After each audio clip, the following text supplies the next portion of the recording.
देवेंद्र ने ये क्वेश्चन पूछा है कि जैसे एक गिलास है और उसमें पानी भरा हुआ है और उसमें बर्फ का टुकड़ा तैर रहा है और गिलास का जो लेवल है वो क्या है, फुल है और बर्फ पूरी तरह से पिघल जाती है।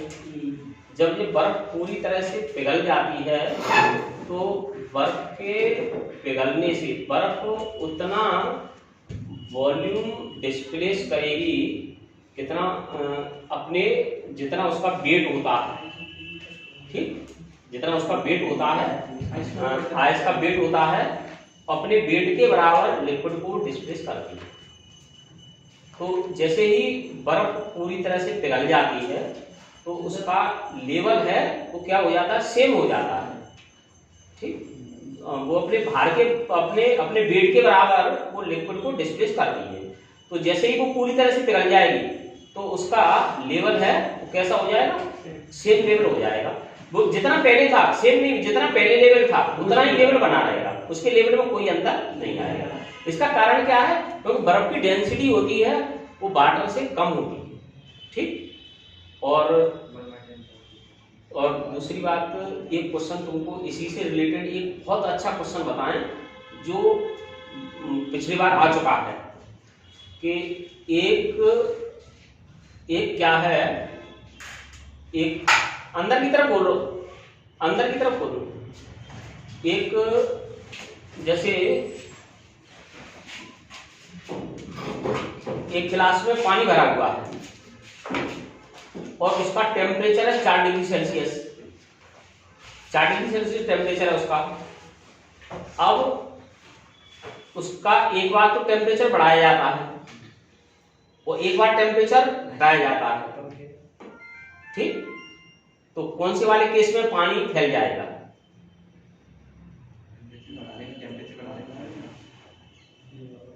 टेम्परेचर बढ़ाने कम करेंगे तो सर फ्रीज हो जाएगा, इंक्रीज करने पे क्यों सर मॉलिक्यूल का 4 डिग्री सेल्सियस वाटर का क्या होता है। देखिए इसका आंसर ये होगा कि दोनों ही केस में पानी फैल जाएगा। उसका कारण क्या है, 4 डिग्री सेल्सियस पर वाटर की डेंसिटी मैक्सिमम है, ठीक, 4 डिग्री सेल्सियस वाटर की डेंसिटी मैक्सिमम है। अब 4 से जैसे बढ़ाओगे तब भी डेंसिटी कम हो जाएगी और घटाओगे तब भी डेंसिटी कम हो जाएगी, तो दोनों ही केस में पानी फैल जाएगा। ये तुमने क्वेश्चन पूछा था इसलिए ये क्वेश्चन ध्यान में आ गया था हमारे, ये क्वेश्चन आ चुका है, ये दोनों ही क्वेश्चन आ चुके हैं, ठीक। सर लिख लेंगे, लिखना चाहो लिख लो, ये लिख लो कि पहला क्वेश्चन तो ये है कि एक गिलास में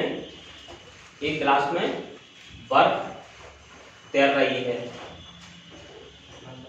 बर्फ तैर रही है तथा गिलास पूरी तरह से जल से भरा हुआ है। एक ice is floating in A water, ice is floating in a glass, ice is floating in a glass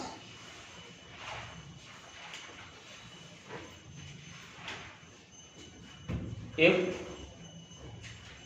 whole ice is melt, if whole ice is melt, then there is no change, then there is no change in the level of water। Hindi में लिख लो, हिंदी में आज हिंदी का कोई आया नहीं, अभी नहीं कोई हिंदी का, अच्छा तुम आए, ठीक है। एक गिलास में बर्फ तैर रही है, यदि बर्फ पूरी तरह से घुल जाती है, यदि बर्फ पूरी तरह से घुल जाती है तो जल के तल पर कोई प्रभाव नहीं पड़ेगा। दूसरा लिख लो, the temperature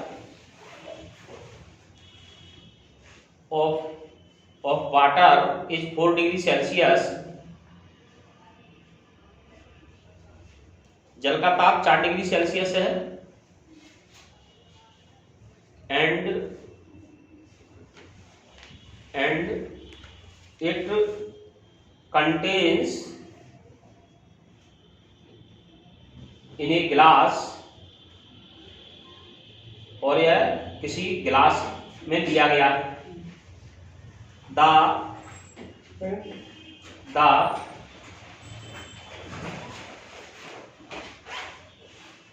temperature of water first rises and then decreases.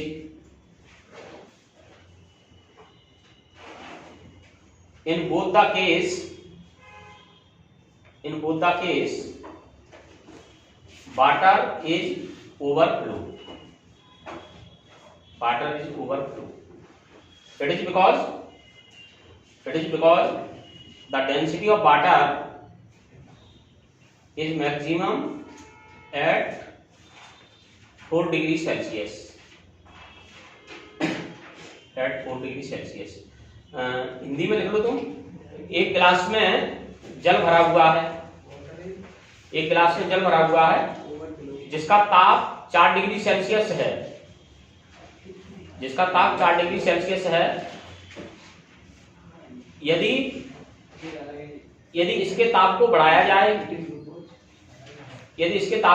जाए या घटाया जाए तो दोनों ही स्थितियों में पानी फैल जाएगा। सर बोल। एक क्वेश्चन और था। हाँ पूछ। हमने प्रीवियस टाइम पे कराया था। If mass and radius of the earth both decreases by 1%, then what will be the effect of it on acceleration due to gravity? ये करा दिया है क्वेश्चन। नहीं सर, करा तो दिया, लेकिन इसमें सर ये माइनस में लेंगे दोनों सर। माइनस में, वो मास को माइनस में इसलिए लिया है क्योंकि मास डायरेक्टली प्रोपोर्शनल है। हाँ सर। तो मास को कम करोगे तो जी की वैल्यू क्या होगी? कम हो जाएगी। और रेडियस को कम करोगे, रेडियस इनवर्सली प्रोपोर्शनल है, और रेडियस को कम करोगे तो जी की वैल्यू बढ़ जाएगी। तो इसलिए मास वाले में माइनस आया है। सर दूसरा वाला पॉजिटिव है। वो दूसरा वाला पॉजिटिव है। ठीक।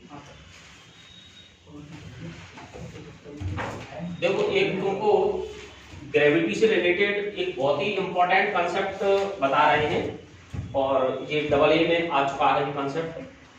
कंसेप्ट ये है कि जैसे फुटबॉल है, एक फुटबॉल को तुमने अर्थ पर जंप कराया है, और अर्थ पर मान लीजिए 5 फुट जंप कर जाती है।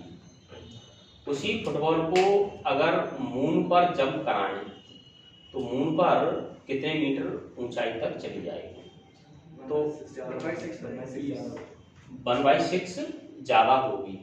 तो 1/6 ज्यादा, इसमें कितनी गई है? 5 फुट। तो कितनी उस वहां पर कितनी जाएगी? 1/30। 1/30 नहीं जाएगी, वहां पर जाएगी 30। देखो, इसके लिए कंसेप्ट ये है, G into H is constant. किसी प्लैनेट के लिए, मून हो या कोई प्लैनेट हो, G into H equal to constant. तो इसको ऐसे ले सकते हैं, G1H1 इक्वल टू G2H2, क्योंकि पोटेंशियल एनर्जी कांस्टेंट रहती है। अगर mgh कर देंगे तो mgh, m तो मास तो कांस्टेंट रहेगा, मास चेंज नहीं होगा, रेट चेंज हो जाता है, मास चेंज नहीं होता। तो G1H1 इक्वल टू G2H2। अब जैसे सपोज कीजिए कि अर्थ की सरफेस पर बॉल है, वो 2 मीटर जंप कर जाती है। ठीक, अर्थ की सरफेस पर H1 2 मीटर है, और अर्थ की सतह पर G1 को G ले लिया, मून पर G2 कितना हो गया? G/6, और H2 निकालना है। तीनों वैल्यू इसमें रख देंगे, तो G1 G रख दिया, G into 2 metre equal to G2 G/6 into H2। G से G कट जाएगा, 6 का इसमें मल्टीप्लाई हो जाएगा, 6 equal to 12 metre, H2 equal to 12 metre. तो वहां पर कितना हो जाएगा? 6 टाइम्स हो जाएगा। यानी जी की वैल्यू से ये अफेक्टेड हुआ। जी और एच ये ध्यान में रखिए, G H equal to constant, G1 H1 equal to G2 H2। ठीक, वो किसी मून के लिए भी हो सकता है, किसी प्लैनेट के लिए हो सकता है। तो इसका कंसेप्ट कैसे लिखोगे? For a first planet, for a first planet the acceleration due to gravity is G1,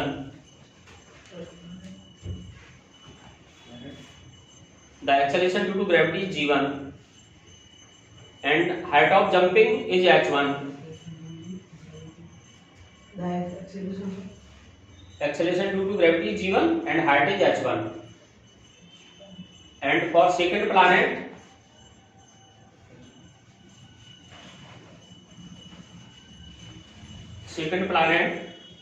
acceleration due to gravity is G2 and height is H2.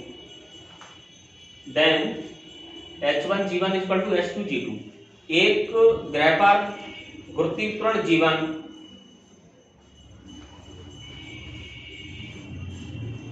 तथा दूसरे ग्रह पर G2 है।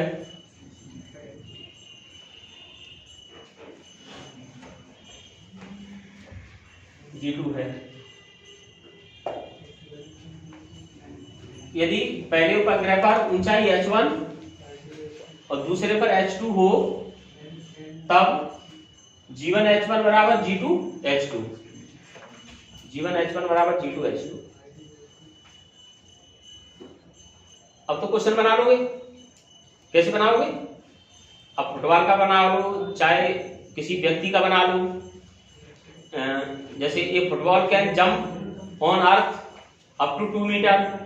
यानी जितनी भी हाइट दी उसको 6 का मल्टीप्लाई 6 टाइम्स कर दो। नहीं, 6 टाइम तो वो मून के लिए है, सिर्फ मून के लिए। वो तो मून के लिए है, किसी दूसरे प्लैनेट के लिए तो अलग हो जाएगा, उसकी वैल्यू अलग दी हुई होगी।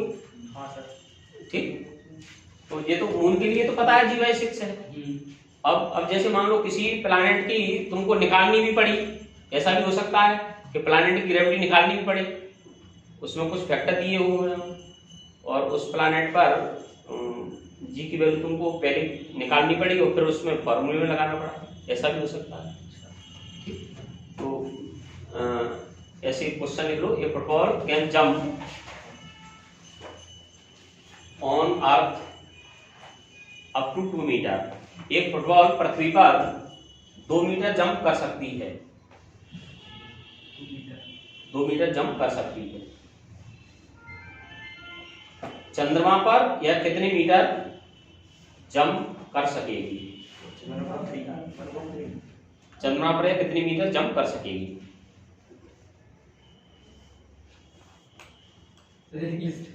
इंग्लिश में ये football can jump on earth up to 2 metre. How high can he jump on the moon? How high can he jump on the moon? देखो तुम अभी भी आंसर गलत बोल रहे हो, ये सॉल्यूशन लिखा हुआ है। कौन बोल रहा है? कोई भी बोल रहा हो, तुम तो अपना काम करो।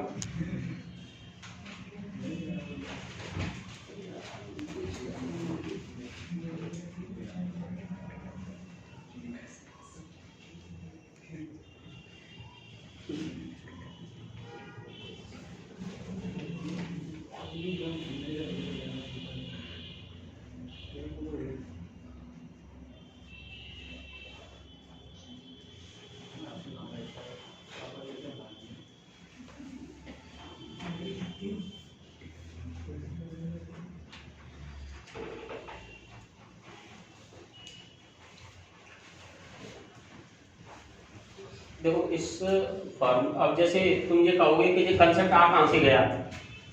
ठीक, तो जैसे हम किसी बॉडी को u वेलोसिटी से ऊपर फेंक रहे हैं। ठीक, u वेलोसिटी से ऊपर फेंक रहे हैं, तो ये कितनी ऊपर जाएगी? ये ऊपर जाएगी h equal to u square upon 2g। तो u तो दोनों के लिए कांस्टेंट हो गई, u और 2j तो दोनों क्वांटिटी कांस्टेंट हो गई। तो g इनवर्सली प्रोपोर्शनल क्या होगा? h इनवर्सली प्रोपोर्शनल 1/g और g into h equal to constant. ठीक, ये जस्ट पार्टिकल के लिए फार्मूला होता है। और ये चाहो कि ये कैसे निकलेगा ये फार्मूला, तो वो भी बताया जा सकता है। मालूम है सर ये तो उसका भी तो होता है सर, ये थर्ड इक्वेशन ऑफ मोशन है। Third equation of motion v square equal to u square plus 2as। अब जैसे u वेलोसिटी से प्रोजेक्ट किया, हाईएस्ट पॉइंट पर पहुंच जाएंगे तो v क्या हो जाएगा, जीरो हो जाएगा। a को क्या लोगे, -g, और distance given s equal to क्या है, h। ये सब वैल्यू इसमें रख दो, 0 square equal to u square minus 2gh, तो 2gh equal to u square, और h equal to u square upon 2g। Sir h maximum का यही होता है सर, h मैक्सिमम। हाँ यही होता है h मैक्सिमम। ठीक, समझ में आ गया? समझ में आ गया तो नोट करना चाहो तो नोट भी कर सकते हो। नोट है, नोट है तो ठीक है, फिर रहने दो। नहीं सर मेरे को करना है।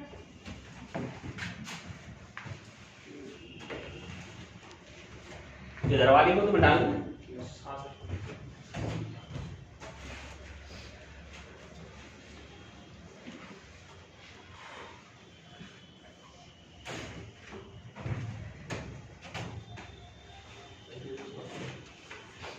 सर एग्जाम में अगर मून के अलावा सर क्वेश्चन नहीं आता सर, मतलब क्यों नहीं आया क्या मून के अलावा? ऐसा कौन से रेस्ट्रिक्शन हो गया मून के अलावा क्वेश्चन नहीं आएगा? नहीं सर अभी तक वो तो कोई भी प्लैनेट आ सकता है। नहीं सर, नहीं ऐसा कुछ नहीं है। कुछ क्वेश्चन देखो तो दिया नहीं। नहीं ये कोई बात नहीं है कि मून के अलावा और कोई प्लैनेट नहीं आएगा। कोई भी प्लैनेट आ सकता है। जैसे किसी प्लैनेट की जैसे जी की जगह GY2 पर दिया किसी, ठीक है, ठीक है, GY2 पर जैसे अर्थ कंपैरिजन में आ रहा है ये लिख दिया, तो वो वाली बात, वो तो फार्मूला एक यूनिवर्सल फार्मूला याद रखो। वो वाली बात नहीं होना चाहिए कि बोले पहाड़ों पर दाल देर में क्यों पकती है। अब उसमें एग्जाम में आ गया आलू क्यों देर में पकता है। दाल का तो पढ़ा दो, आलू का तो नहीं पढ़ा है। आलू क्यों पकता है देर में, तो वो तो कुछ भी आ जाए, तुमको फॉर्मूला याद होना चाहिए। जीवन H1 बराबर G2H लगा दो।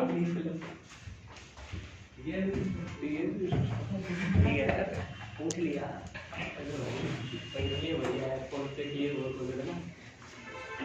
करना चाहिए।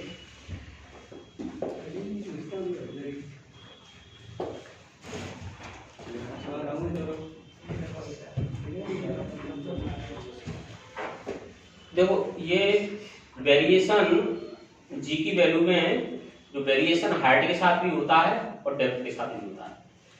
ठीक, तो इसके लिए हमने फार्मूला तुमको बता दिया है। तो जैसे इन दोनों फार्मूलों को अगर हम कंपैरिजन करवाएं तो हम इससे एक अच्छा कंक्लूजन निकाल सकते हैं, जैसा प्रोजेक्टाइल मोशन में निकाला था। जैसे हाइट के साथ में जी की वैल्यू कैसे चेंज होती है, जी डैश हाइट के साथ बता रहे हैं, G dash equal to G 1 minus 2h upon r। ठीक, और डेप्थ के साथ चेंज होती है, G dash equal to G 1 minus d upon r। ये डेप्थ के साथ चेंज होती है। ठीक, यस सर। तो इन दोनों को कंपेयर करें तो यहाँ जी डैश है, यहाँ जी डैश है, यहाँ जी है, यहाँ जी है, और यहाँ पर r है नीचे, यहाँ r है, यहाँ पर क्या है d, यहाँ पर क्या है 2h। तो d बराबर किसके हो जाएगा, 2h के बराबर हो जाएगा। ठीक, d बराबर हो गया 2h, d बराबर 2h। यानी हम ये बात निकाल सकते हैं कि जैसे अर्थ के अंदर, अर्थ के जैसे ऊपर जा रहे हैं, अर्थ के ऊपर जा रहे हैं 1 किलोमीटर, अर्थ के ऊपर 1 किलोमीटर जाने पर जी की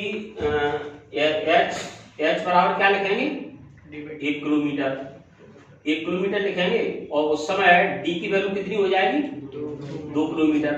तो अर्थ के ऊपर 1 किलोमीटर जाने पर जी का मान जितना कम होगा, गहराई में 2 किलोमीटर जाने पर उतना ही जी का मान कम हो जाएगा। ठीक, अब जैसे अर्थ के ऊपर हम जा रहे हैं, अभी मान लो 2 किलोमीटर अर्थ के ऊपर जा रहे हैं।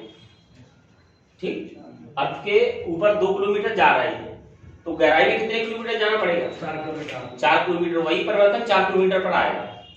अब अर्थ के अंदर हम 100 मीटर ऊपर गए, 100 मीटर ऊपर गए, तो नीचे में कितना जाना पड़ेगा? 200 मीटर जाना पड़ेगा। Yes, sir.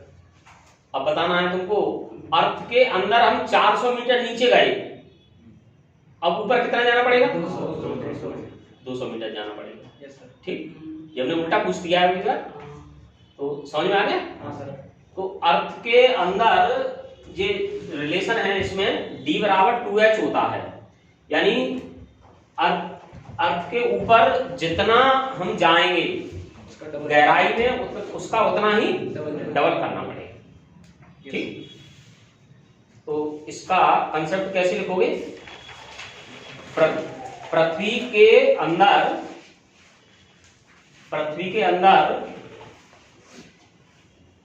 h ऊंचाई जाने पर, h ऊंचाई जाने पर g के मान में जितना परिवर्तन होता है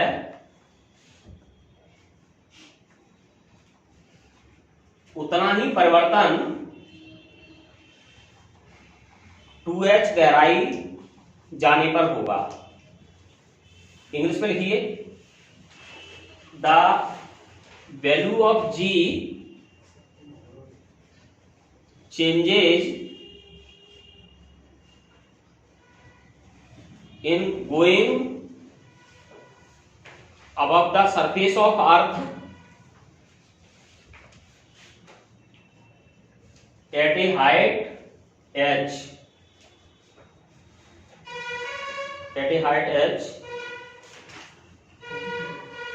in the depth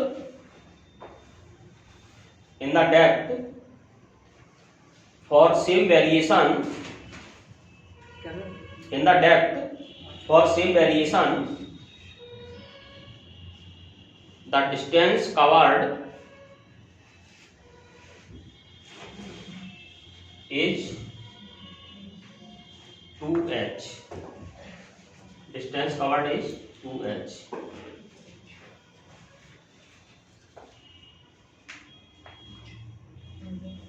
distance covered is 2h, अंदर 2h जाने पर उतना ही परिवर्तन। सर ऊपर जाने पर जी का मान घटता है और नीचे जाने पर जी का मान घटता है। हाँ, दोनों ही केस में घटता है। तो फिर ये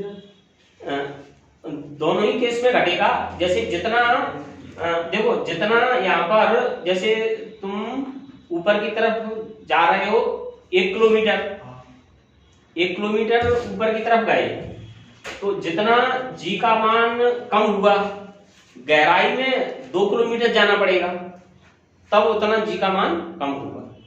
ठीक, अगर हम जी की वैल्यू में अगर हम ग्राफ प्लॉट करें, जैसे सेंटर पर जी का मान होता है 0, अगर हम सेंटर से हम जी की वैल्यू के बीच में ग्राफ प्लॉट करें तो ग्राफ ऐसा आएगा। ये है आपकी रेडियस और ये है जी की वैल्यू, ये जी की डिस्टेंस है, यहाँ पर रेडियस है r, तो जी की वैल्यू सेंटर से यहाँ तक बढ़ती जाएगी और इसके बाद में जी की वैल्यू जी होगा वो डिस्टेंस के डायरेक्टली प्रोपोर्शनल होगा, सेंटर से डिस्टेंस के डायरेक्टली प्रोपोर्शनल होगा। अब हम कहाँ पर आ गए?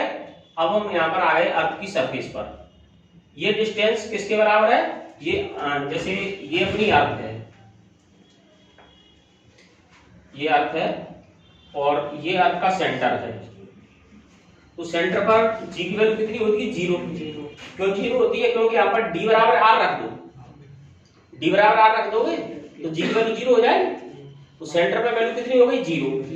अब हम सेंटर से हम ऊपर जा रहे हैं, सेंटर से जैसे जैसे ऊपर जाएंगे तो जी की वैल्यू बढ़ती जाएगी और यहाँ पर जी की वैल्यू मैक्सिमम हो गई, यहाँ पर हो गई जी इक्वल टू gm/r²,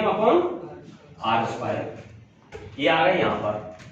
अब इसकी वैल्यू अर्थ की सरफेस के बाद अब इसकी वैल्यू डिक्रीज होगी, लेकिन डिक्रीज होती है वो रैपिडली होती है। रैपिडली मींस तेजी से होती है, यानी यहाँ पर ये ऐसे इस टाइप से ऐसे कम होगी और ये कैसे कम होगी? ये होगी जी इनवर्सली प्रोपोर्शनल 1/r²। ठीक, तो यहाँ पर तो जी प्रोपोर्शनल r है, यानी हम अर्थ के सेंटर से जा रहे हैं तो यदि इधर देखना है, अर्थ के सेंटर से जाएंगे और अर्थ की सरफेस पर पहुंचेंगे तो जी की वैल्यू मैक्सिमम हो जाएगी, जी इक्वल टू हो जाएगा Gm/r²। इसके बाद में फिर क्या होगा सर उधर रेडियस कम हो गया क्या? इसके बाद में ये हाइट जैसे बढ़ेगी, जैसे जैसे हाइट बढ़ती जाएगी इसकी अर्थ की सरफेस से, तो अर्थ की सरफेस से हाइट बढ़ेगी। जैसे अर्थ की सरफेस से हम h हाइट पर पहुंच गए, हमने दो केस बताए थे। एक तो बताया था कि r की वैल्यू बहुत ज्यादा हो, वो सॉरी h की वैल्यू बहुत ज्यादा हो, तब फार्मूला कौन सा लगता है, g dash equal to g या फिर g डैश r, ऐसे ऐसे लिख लो, g डैश upon g r upon r plus h का होल स्क्वायर, ये फार्मूला लगता है। ये फार्मूला कब के लिए है, ये फार्मूला उसके लिए है जब h की वैल्यू है वो r के इक्विवेलेंट हो, और अगर बहुत कम ऊंचाई है तब फार्मूला कौन सा लगेगा, ये वाला लगेगा। ठीक, ये क्या है, this is the variation in the value of g with the distance from centre of earth. Variation, इस ग्राफ को बना सकते हो, variation in the value of g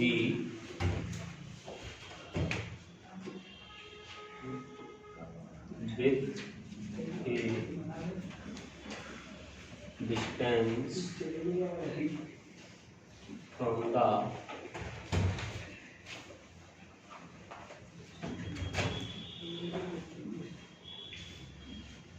centre of अर्थ। हिंदी में पहले ग्राफ बना लो, हिंदी में लिखवा देंगे हम।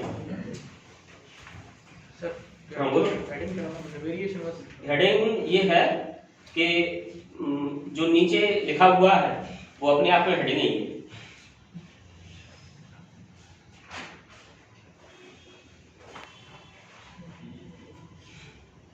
हेडिंग ये हो जाएगी variation in the value of G from the centre of earth, या फिर ऐसे डाल सकते हो, graph between g and distance from the surface of earth, put center of earth।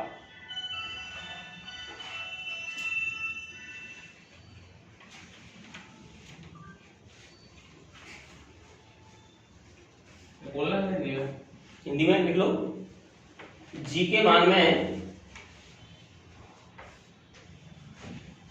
g के मान में पृथ्वी के केंद्र से दूरी के साथ परिवर्तन।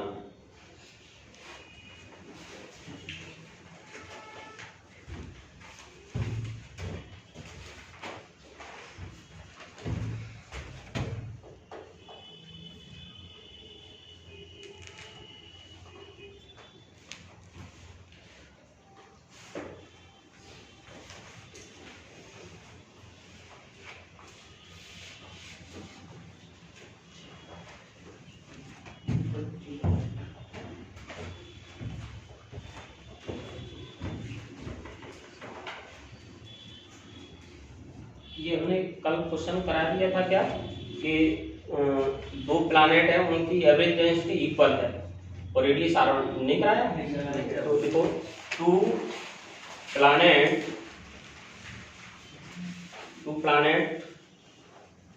Have same density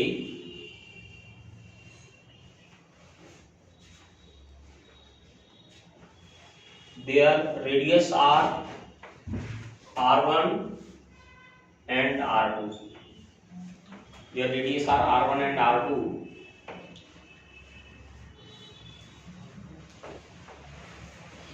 when how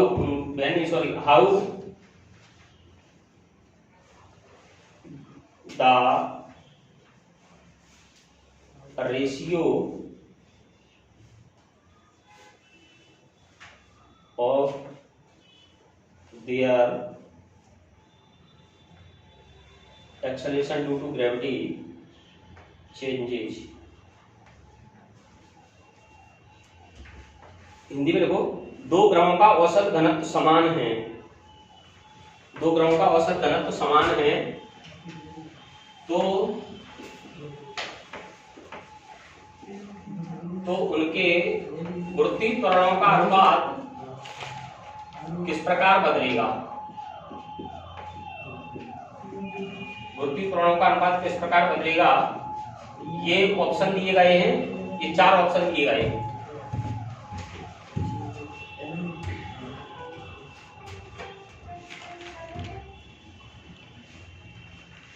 sir last वाला हो जाएगा। लास्ट वाला? हाँ सर। डी वाला? हाँ।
सौरभ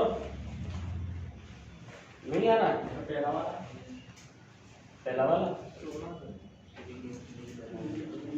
सही है सर, मेरा कुछ मेरा गलत है।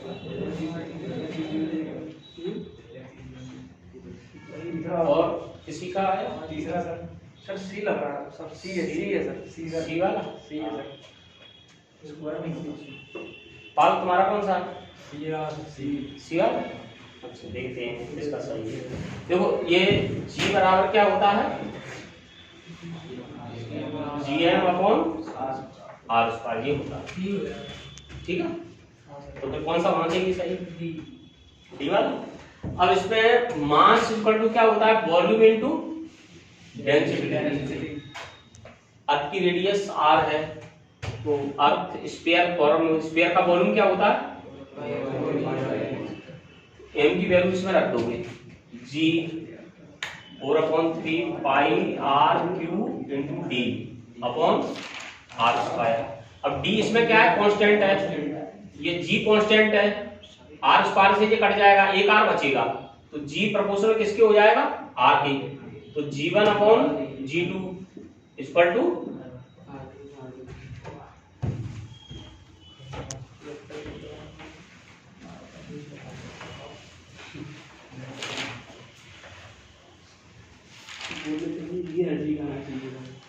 सर एक वो भी तो था सर, डेंसिटी डायरेक्ट निकालने का, 3g/4πgr।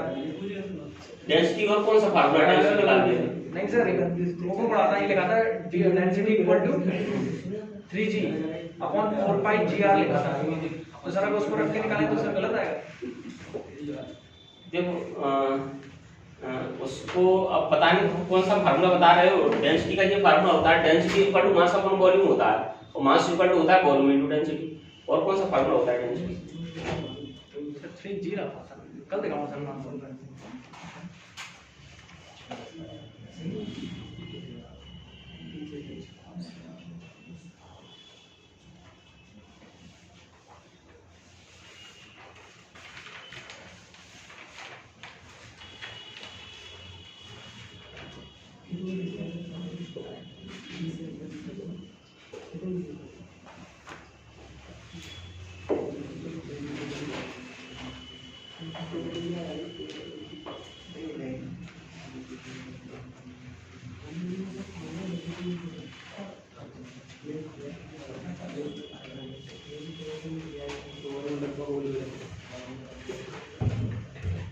ये समझ में आ गया?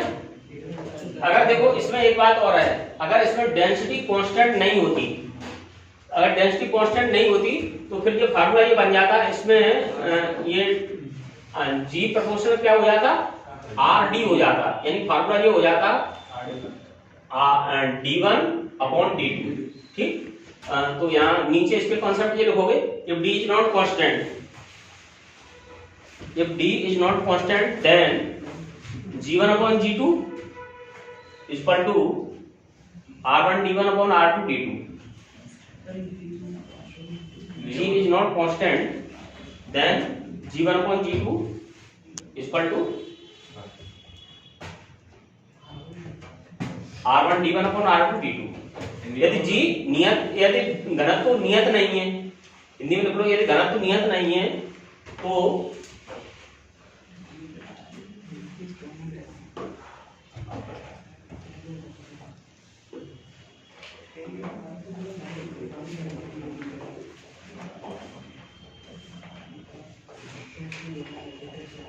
ठीक समझ में आए। और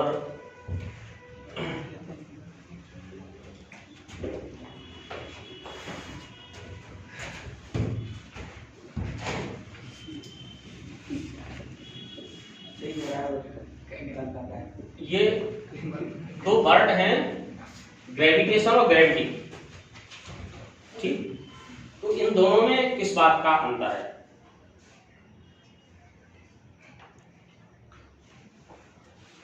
कोई अंतर है कि नहीं है? अंतर है। पहली बात तो अंतर है कि नहीं है, ये बात। और अंतर है तो किस बात का अंतर है? अच्छा देखो, ये ग्रेविटेशन है, यूनिवर्स में कोई भी दो बॉडी हैं, जैसे मान लो जुपिटर अपने प्लैनेट पर फोर्स लगा रहा है, जुपिटर के भी तो अपने प्लैनेट है, सबसे ज्यादा तो उसकी प्लैनेट है, और जुपिटर या सैटर्न अपने प्लैनेट पर फोर्स लगा रहा है। तो यूनिवर्स में कोई भी दो बॉडी आपस में फोर्स लगाती हैं, उसको तो कहते हैं ग्रेविटेशन। और अर्थ किसी बॉडी पर जो फोर्स लगाता है, अर्थ के कारण किसी बॉडी पर जो फोर्स लगता है, जैसे अर्थ के कारण अभी हम पेज छोड़ दें तो ये नीचे चले जाएंगे। मून है, वो मून अर्थ के अराउंड घूम रहा है, तो ये अर्थ की ग्रेविटेशन फोर्स से घूम रहा है। तो मून के जो अर्थ के कारण जो ग्रेविटेशन फोर्स होता है उसको बोलते हैं ग्रेविटी। और ग्रेविटेशन ये पूरे ऑल ओवर यूनिवर्स के लिए, ठीक समझ में आया इनका? तो ग्रेविटेशन या इसको हिंदी में कहते हैं गुरुत्वाकर्षण। गुरुत्वाकर्षण, the force of attraction between any two bodies in the universe is called gravitation। ब्रह्मांड में किन्हीं भी दो वस्तुओं के बीच लगने वाले बल को, आकर्षण बल को, लगने वाले आकर्षण बल को गुरुत्वाकर्षण कहते हैं। लगने वाले आकर्षण बल को गुरुत्वाकर्षण बल कहते हैं। और ग्रेविटी इसको कहते हैं गुरुत्व। The force of attraction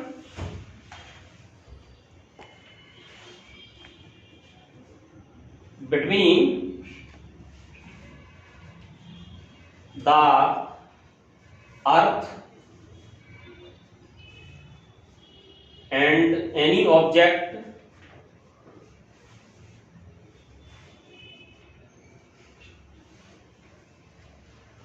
lying on near to its surface,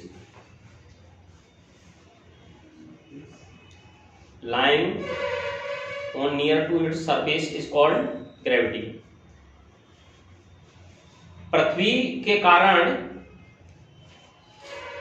कारण किसी वस्तु पर लगने वाले आकर्षण बल को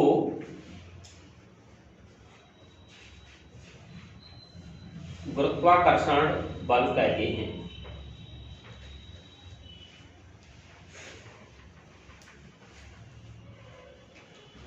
अच्छा, तुम्हारा लास्ट में नाम क्या है तुम्हारा? सोनू। ये बताओ कि इंग्लिश मीडियम है कि हिंदी मीडियम? English medium. किसी बॉडी का वेट क्या होता है?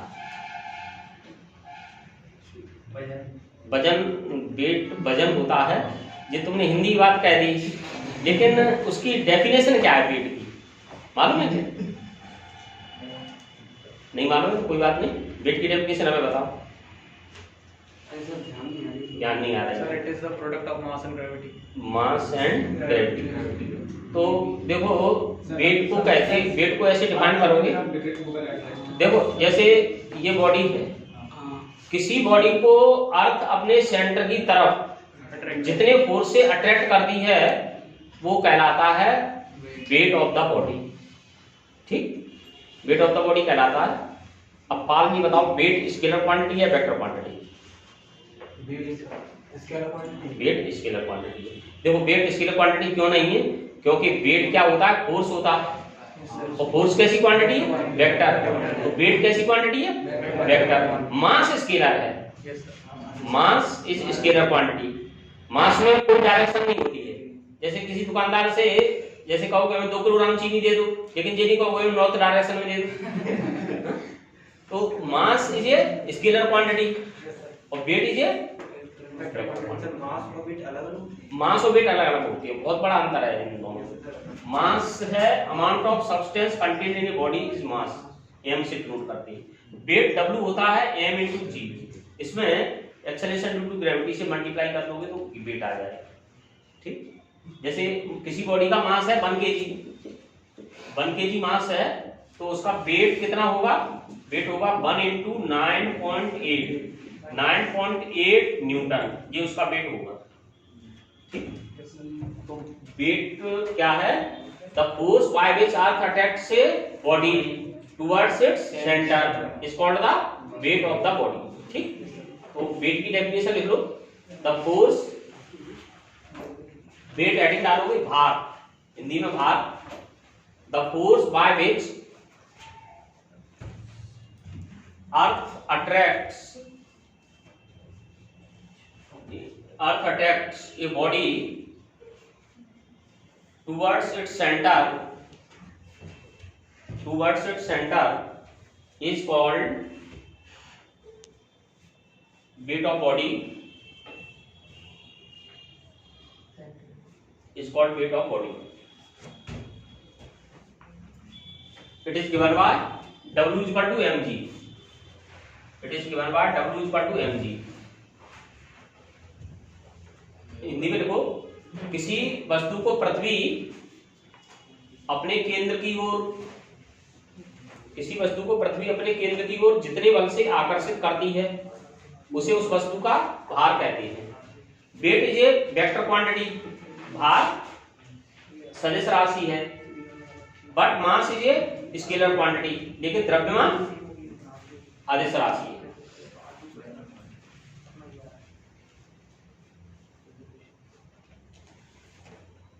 बोलो। डेंसिटी का ना मैं बोल रहा था ना अभी आपसे, ये रहा था।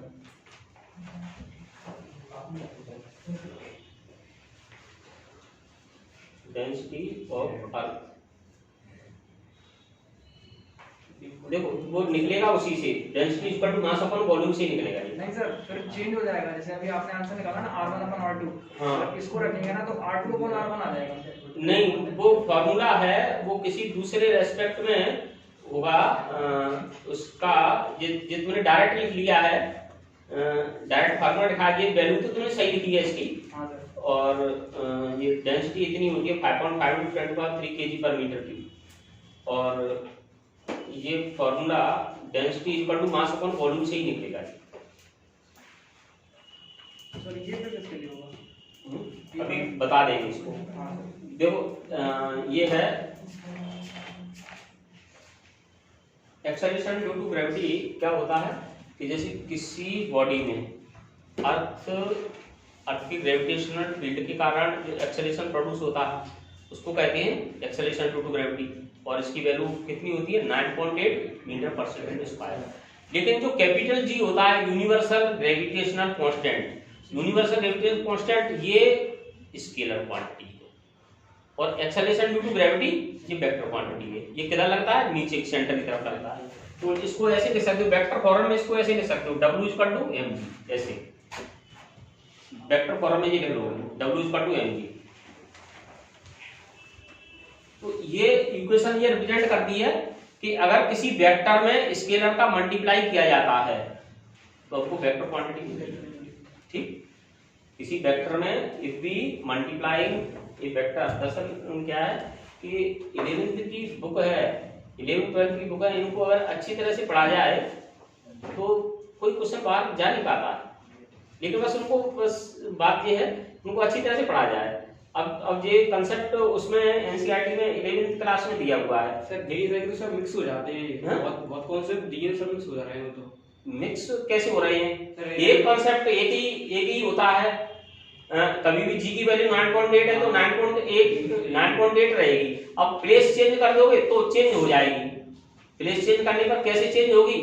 वो फॉर्मूला जो होगा वो चाहे एनसीईआरटी की बुक हो चाहे कहीं की भी बुक हो, या तो उसमें सही लिखा है तो फार्मूला एक ही होगा, और नहीं तो फिर उसमें गलत लिखा है दूसरी बुक में, गलत बाइदर में हो जाती है किसी एक आध क्वेश्चन में। जैसे कोई 1000 में एक आध क्वेश्चन में मिस्टेक हो जाती है।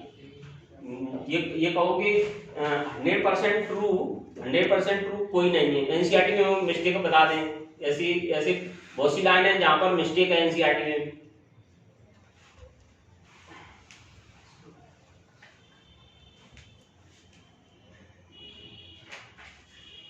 एक क्वेश्चन लिखिए,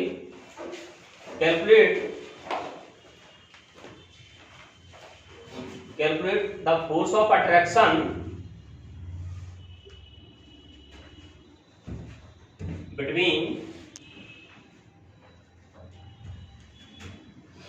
two balls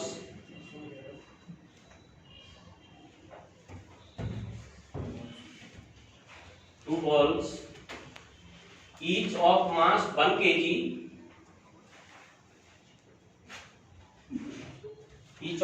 kg, when their centers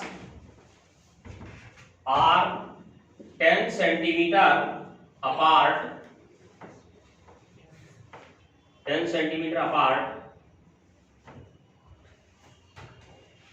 Hindi में लिखो 1 किलोग्राम की दो वस्तुएं 10 सेंटीमीटर की दूरी पर रखी हुई हैं। 1 किलोग्राम की दो वस्तुएं 10 सेंटीमीटर की दूरी पर रखी हुई हैं, उनके बीच में कितना गुरुत्वाकर्षण बल लगेगा?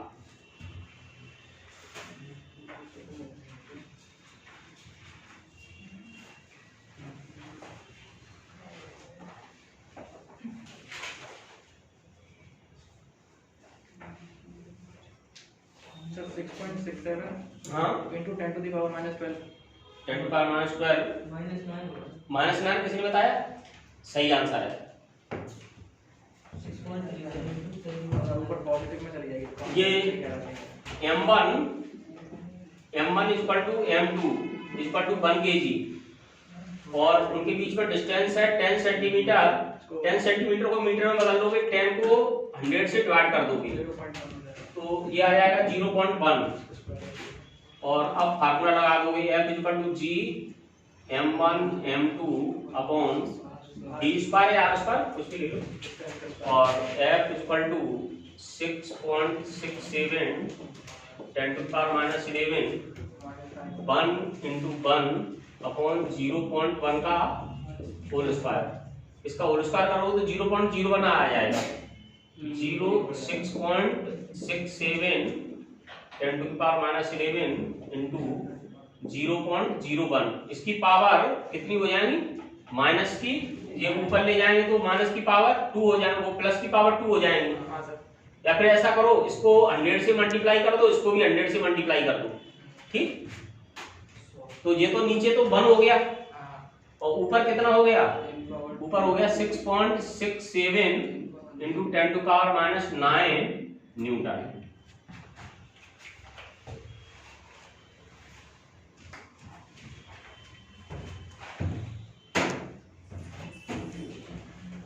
अगर बंद कर दो इसे,